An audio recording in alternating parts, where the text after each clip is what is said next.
Assalamualaikum warahmatullahi wabarakatuh. Waalaikumsalam warahmatullahi wabarakatuh. Jumpa lagi bersama saya Ricky di channel Tanda Tanya Interview.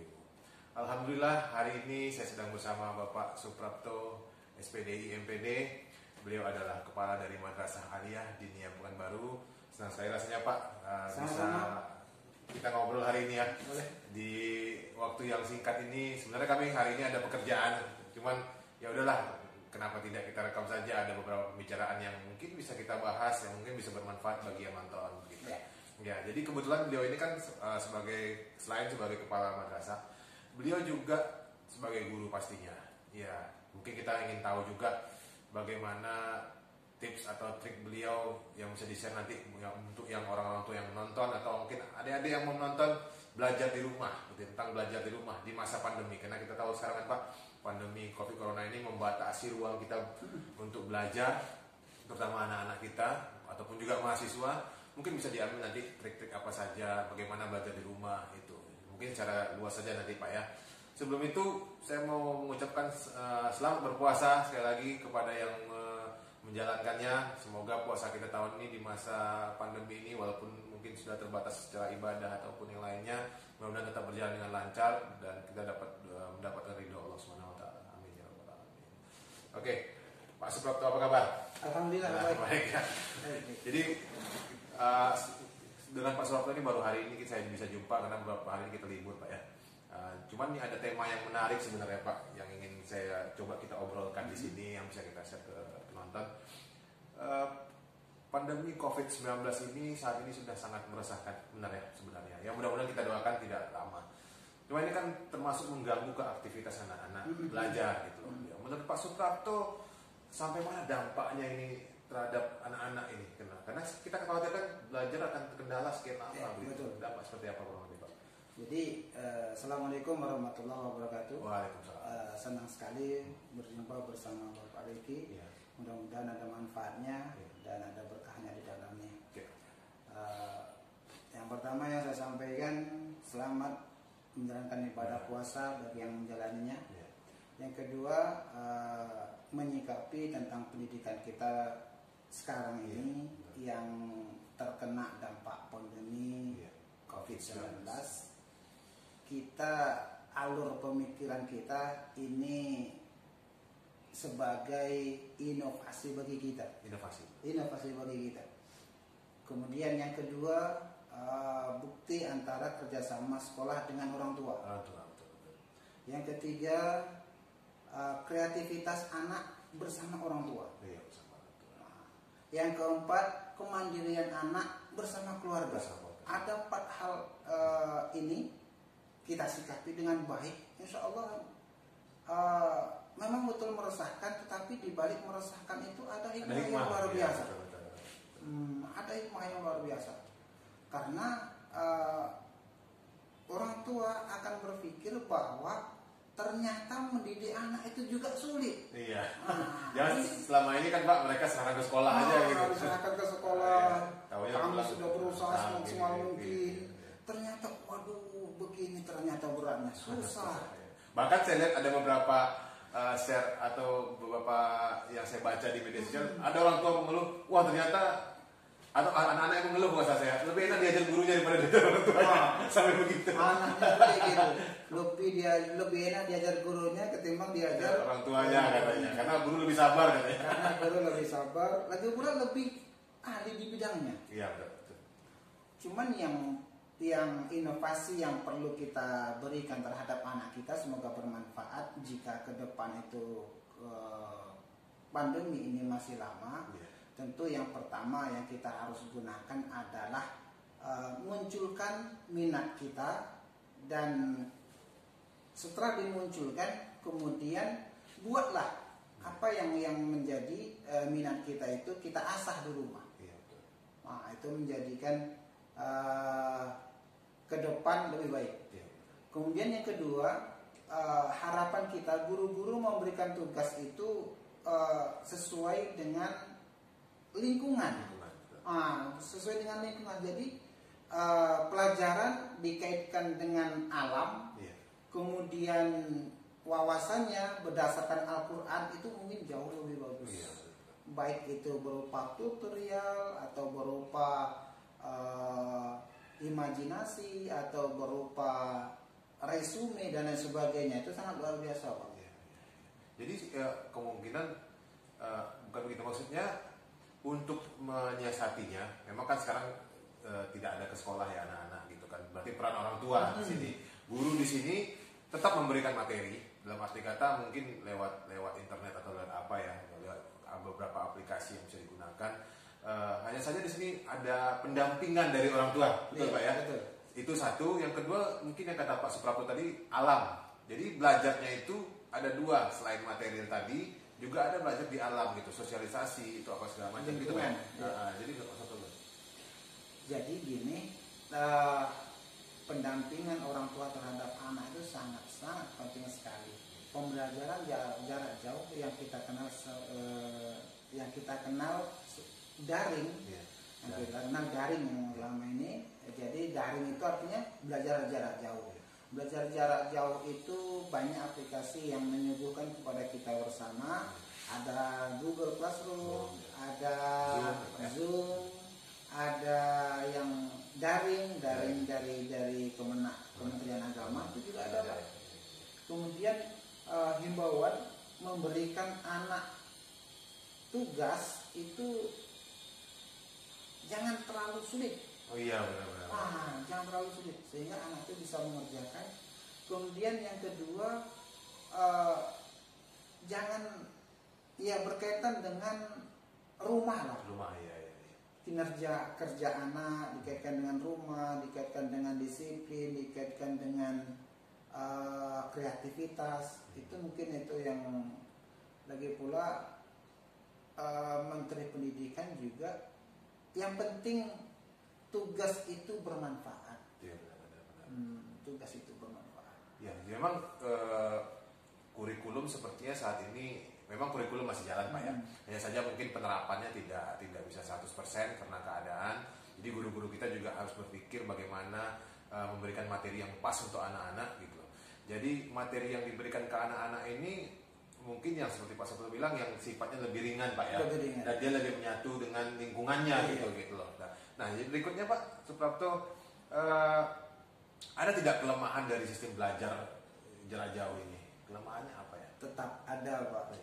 Jadi kelemahan jarak jauh itu yang pertama, jika siswi kita berada di zona yang sinyalnya agak susah Pak ya. Sinyalnya susah. Kemudian Androidnya nggak ada, ataupun fasilitas lainnya tidak mendukung, itu yang susah. Iya, betul kata Pak Suprapto, karena memang ada beberapa siswa kita mungkin dia punya kemampuan secara finansial, tidak ada punya HP atau bagaimana gitu kan. Jadi atau tinggal di daerah yang sinyalnya sulit. Ya, gimana mau belajar itu? Ya, itu kelemahan sebenarnya yang harus sama-sama kita pikirkan. Ya. Dan juga ada lagi kelemahannya Pak. Jadi ketika kita berikan tugas, anak tak paham, nanya orang tua tak paham. Oh iya. Iya, gimana tuh satunya? Jadi memang salah satunya kita ini kan, tugas yang kita berikan ke anak itu tugas yang bisa kita ukur. Oh, kita benar-benar. Jadi meskipun seandainya internet tidak ada, bisa melalui by phone dan lain sebagainya, mensiasati itu. Tapi saya yakin itulah kendala kita, itulah kelemahan kita, pembelajaran jarak jauh. Jadi yang saya tangkap dari Pak Suprapto itu sebenarnya bukan teknisnya, ya Pak ya, betul ya. Materinya yang penting gitu loh. Karena kalau teknisnya tuh ya bisa banyak gangguan Pak ya, baik sinyal, baik mungkin ya posisi kita di mana, atau mungkin anak-anak yang mungkin tidak punya gadget gitu atau tidak punya handphone gitu. Jadi materi yang diberikan tuh bagaimana anak-anak bisa mereminder Pak ya. Iya, bisa mengerjakannya gitu loh. Jadi menarik sebenarnya pembelajaran jarak jauh yang kami bahas sama Pak Suprapto ini, karena memang kita masih berada di situasi ini Pak ya, yang memang anak-anak kita masih kita pantau gitu loh. Jadi untuk ini Pak, kita mungkin agak sedikit berbeda dari tema kita. Kebetulan Pak Suprapto ini kan beliau ini kan kepala sekolah dari Madrasah Aliyah, yang kita anggap itu setara dengan SMA ya Pak ya, sekolah menengah umum, sekolah menengah atas. Jadi berarti siswa kita ini kan sudah mau beranjak masuk ke bangku perkuliahan. Betul kan Pak? Di masa pandemi ini kemungkinan mereka akan sulit ya untuk kedepannya. Jadi persiapan apa yang bagus untuk anak-anak atau adik-adik kita yang mau masuk ke kuliah gitu? Karena Pak Suprapto ini dia selain seorang kepala sekolah, dia juga mendidik siswa-siswa yang setara SMA yang mungkin nanti akan masuk ke bangku perkuliahan. Baik, terima kasih. Jadi sebenarnya yang anak kita lulus di kelas 12 masuk ke perguruan tinggi itu sebelum pandemi sudah clear semuanya. Sudah ada, gitu. Sudah clear semuanya. Berarti sempat masih ada anak-anak kita Iya, gitu ya, Pak. jadi, ada berapa Pak yang madrasah Aliyah Diniyah Putri sekarang yang mau lulus perguruan tinggi negeri? Yang SMPTN itu kisaran 25%. 25%. Kemudian yang di PT KIN itu di kisaran 30%. Iya. Kemudian kita juga menunggu hasil dari BPUD, hasil dari bidik misi. Itu insya Allah anak kita untuk perguruan tinggi ternama itu masih bisa bersaing Pak ya? Masih bisa bersaing di sekolah-sekolah yang lain. Tuh, sekolah Islam juga bisa bersaing. Jadi anak-anak di Madrasah Aliyah Diniyah Putri ini mereka juga bisa bersaing untuk ikut di perguruan tinggi. Bahkan udah ada yang lulus Pak ya? Sudah ada yang lulus. Rata-rata udah lulus ya yang itu ya? Iya, sudah ada yang lulus. Itu siswa undangan atau bagaimana?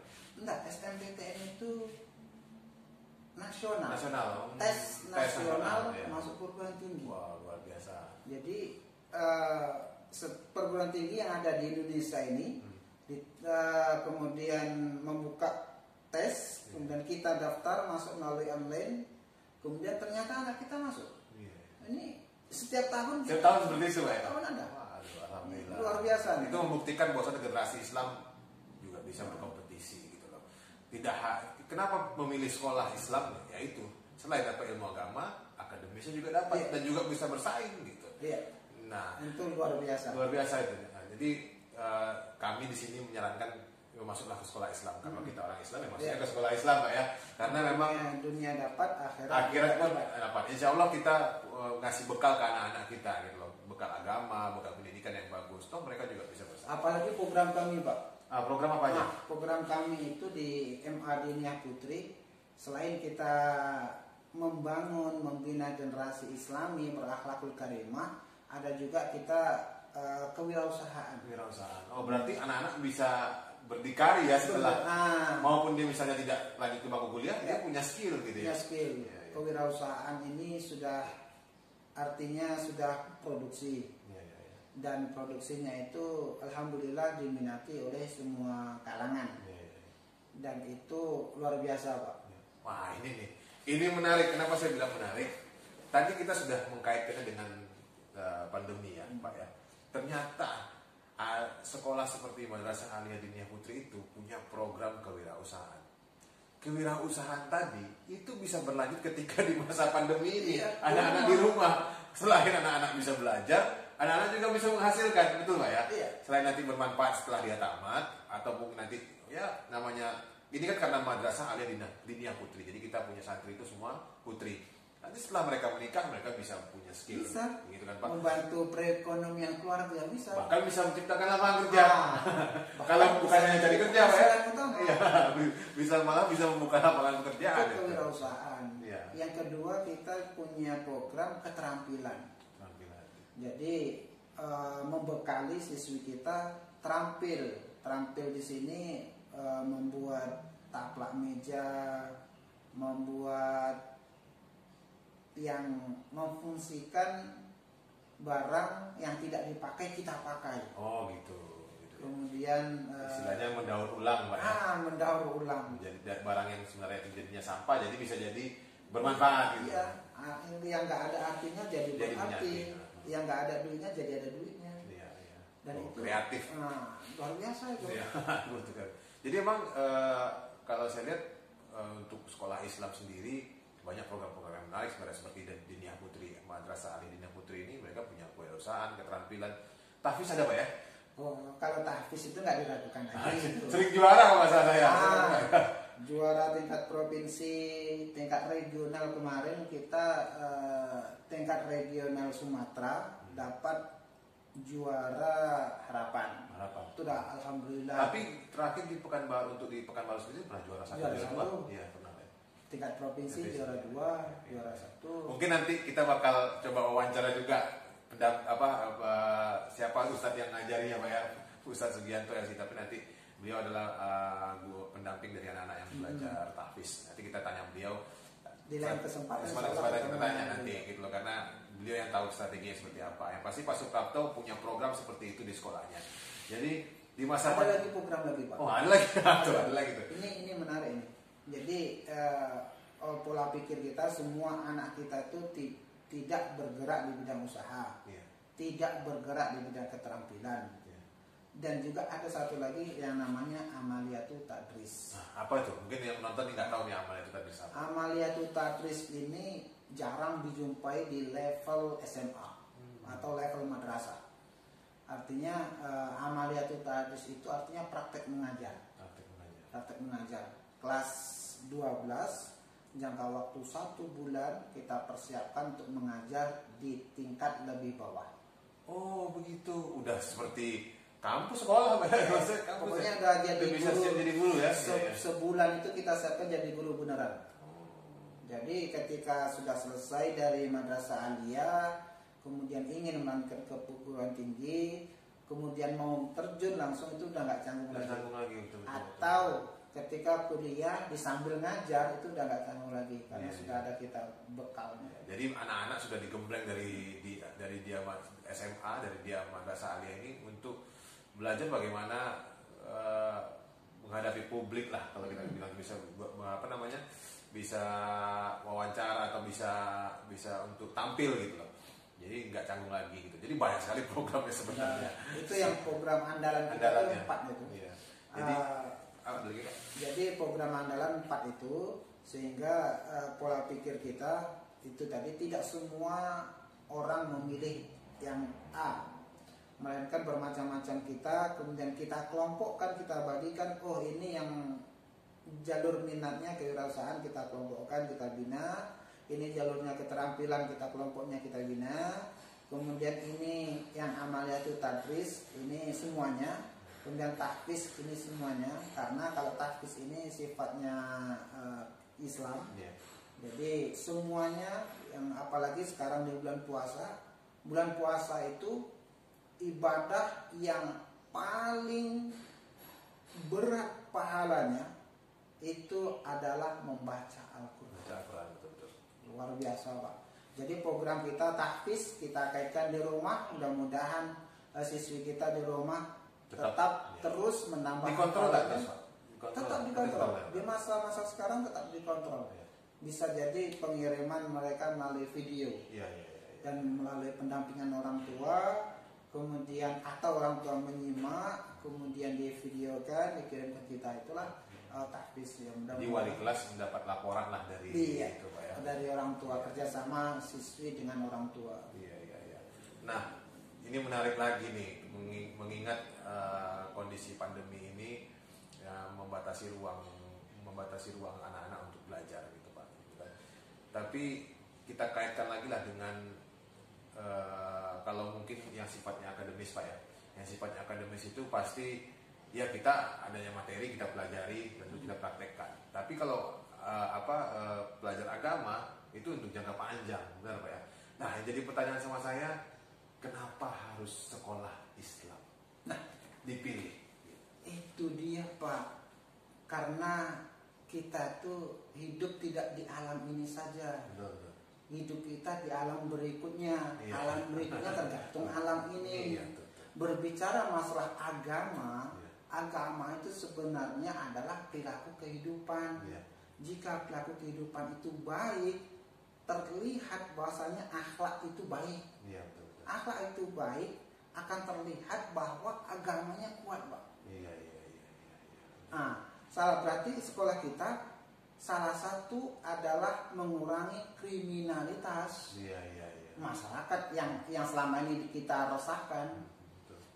Itulah kira-kira Pak. Makanya himbauan saya, marilah kita bersekolah Islam. Iya, betul. Nah, itulah kira-kira. Apalagi kita orang Islam lah ya. Apalagi kita orang Islam. Nah, gitu loh. Sebenarnya kenapa harus sekolah Islam? Sebetulnya kata Pak Suprapto, selain kita juga orang Islam gitu kan, tapi ada di situ nilai-nilai yang lebih yang kita dapat gitu loh. Nilai agama tadi gitu loh, untuk persiapan bekal kita nanti di akhirat, bekal anak-anak kita nanti di akhirat. Dan nanti ketika kita tidak ada nih Pak ya, anak-anak kita punya benteng. Betul Pak ya? Iya. Jadi menghadapi kehidupan ini dia punya benteng gitu loh. Di masa Sudah ada bekal. sudah ada bekal gitu. Karena ini yang dikhawatirkan di masa yang datang. akan datang. Mengingat arus globalisasi, arus teknologi yang sangat deras gitu loh, menghantam anak-anak kita yang mereka harus bisa memilah yang mana baik dan mana yang benar gitu loh. Oke Pak Suprapto, terakhir mungkin bisa ya, memberikan sedikit masukan ke penonton gitu kan. Di masa pandemi COVID-19 ini yang mungkin sekarang kita untuk bertatap muka sulit Pak ya. Dan anak-anak kan harus tetap belajar dan tetap harus memilih sekolah gitu loh. Saran-saran saya untuk minta pendapat Pak Suprapto bagaimana menyikapi ini dan bagaimana memilih sekolah Islam itu, sekolah Islam yang seperti apa gitu. Baik, saran saya Ya. yang wabah pandemi ini jangan kita artikan sebagai memberatkan bagi kita, Iya, betul. ataupun menjadi kita terbatas ruang gerak, Iya. melainkan ini jadikan inovasi bagi kita, kreativitas bagi kita untuk menunjang anak kita lebih baik ke depan.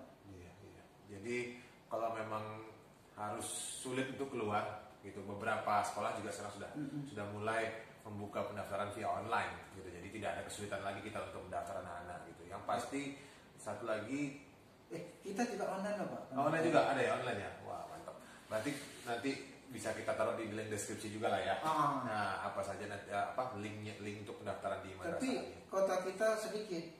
Tuh, berapa Pak? Kan tinggal sedikit lagi kota kita. Jadi bagi bapak, ibu-ibu, masyarakat yang ingin masuk ke kita Ya. secepat mungkin Oke. sebelum kota Iya. terpenuhi. Tambah lagi informasi lagi tambahan, kita juga ada asrama Pak ya. Oh iya, Asrama. kita lantai 4. Lantai 4. Terus satu lagi asrama. Kemudian mungkin kita agak lebihkan jamnya. Jadi saya ingin supaya tahu gitu, kenapa program-program yang kami gunakan, yang kami ada di Yayasan Diniyah dan di Madrasah Aliyah ini bagus.